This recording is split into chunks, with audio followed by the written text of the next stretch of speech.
Njoo hapa kijana. Njoo hapa. Nini? Njoo hapa. Ndio babu, nipo kwenye site. Habari yako kijana? Nzuri. Nimeonyeshwa. Kwa nini siongea haraka to save time? Nimeonyeshwa kwamba bibi yako atajifungua. Na atajifungua mtoto ambaye si mtoto wa kawaida hata kidogo. Mtoto ambaye atakuwa mtoto wa maajabu. Mwili nusu itakuwa binadamu, nusu ingine itakuwa nyoka. Na jambo hili usilichukulie kwa mapuuzo hata kidogo, kwa maana ni ukweli. Umesema nani? Bibi yako. Bibi gani?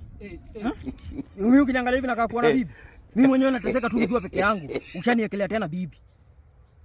Njoo acha siku hizi umekuwa wazembe sana, mfanye research.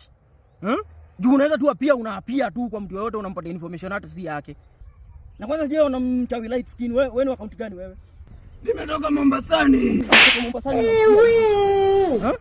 Hiyo nguvu umetumia kuapia kutoka Mombasani mpaka hapa. Si ungefanya hiyo, ungetumia hiyo nguvu kufanya research. Upate namba yangu, nitext hizo upuzi WhatsApp ama unitumie email. Data ndo shida mwanangu. Shida ni data aje? Shida ni data aje? Niyo mfanye research mzee.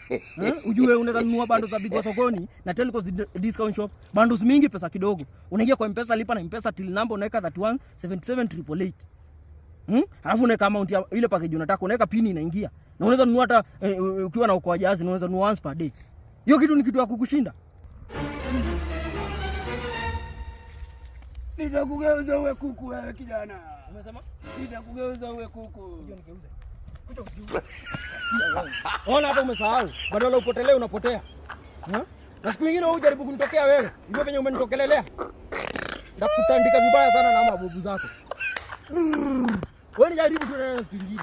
Hautaamini.